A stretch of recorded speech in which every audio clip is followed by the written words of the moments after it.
এটাই প্ৰশ্ন সুধিছোঁ, এইটো যদি প্ৰশ্ন সুধিলে যদি কোনোবাই গোৱাল গালি পৰা বুলি কয়, মোক বাকী একো নালাগে, এটাই কথা কওক যে 2026 চনত যদি বিজেপিক হৰুৱাব লাগে পঞ্চায়ত নিৰ্বাচনটো আমি একেলগে খেলিব লাগিবনে নাই?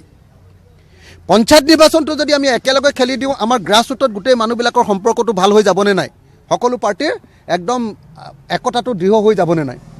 সেইটো নকৰি যদি আমি সববিলাক ইলেকশ্যন অকলে অকলে খেলোঁ আৰু তাৰ পাছত কওঁ যে 26 চনত আমি বিজেপিক উফৰাই দিম, কোন মানুহে আমাক বিশ্বাস কৰিব?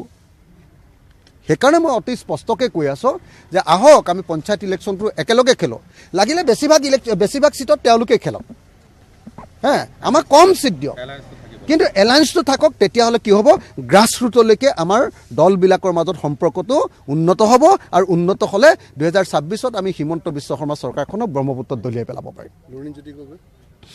লুৰিণ মোৰ ভাই আৰু লুৰিণক মই প্ৰস্তাৱ দিছোঁ যে ৰাইজৰ দল আৰু অসম জাতীয় পৰিষদটো একলগ হ'ব লাগে। আমি য'তেই গাঁৱলৈ যাওঁ সকলোৱে কয় যে একলগ হ'ব লাগে। সেইকাৰণে মই কৈছোঁ যে দৰকাৰ হ'লে লুৰিণ তই আহ, মই এনেকৈ কৈছোঁ, তাক তই বুলিয়ে কওঁ, লুৰিণ তই আহ, আমাৰ এই নতুন দলটোৰ তই সভাপতি হয়, মোক নালাগে। মই কৈছোঁ যে দৰকাৰ হ'লে মই MLAও নেখেলোঁ, কিন্তু আমি আঞ্চলিক দলবিলাক একলগ হোৱাটো আমাৰ জাতিটোৰ কাৰণে ভাল হ'ব। আপটোতো লগ নালাগে, সেইটোতো আজি আপৰ মানুহবিলাক আমাৰ দলত যোগদানেই কৰি দিব। আপোনালোকে সকলোৱে জানে যে আপ লগাৰ প্ৰশ্নই নাই, কাৰণ তেওঁলোক নেশ্যনেল পাৰ্টি আৰু আমি হ'লোঁ আঞ্চলিক দল।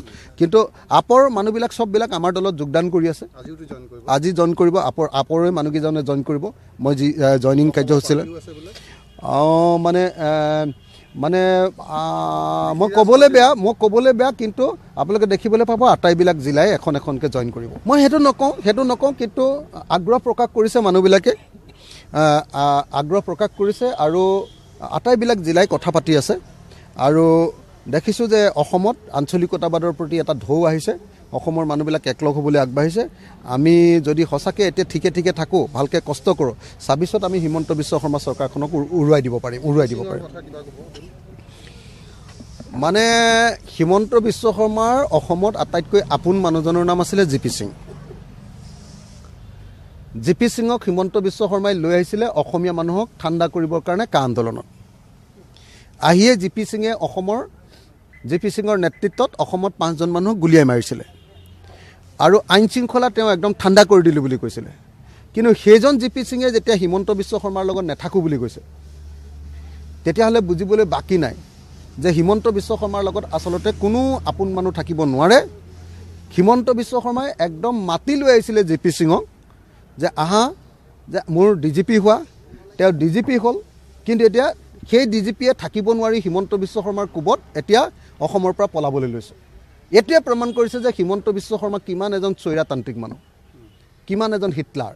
তেওঁ কাৰো লগত লিব নোৱাৰে, তেওঁ নিজৰ স্বাৰ্থৰ কাৰণে সকলোকে ব্যৱহাৰ কৰে, তাৰপাছত আৰু কাকো গুৰুত্ব নিদিয়ে। গতিকে উপায় নাপায় চাগে এতিয়া জি পি সিঙো অসমৰ পৰা পলাবলৈ তালি টোপোলা বান্ধিছে।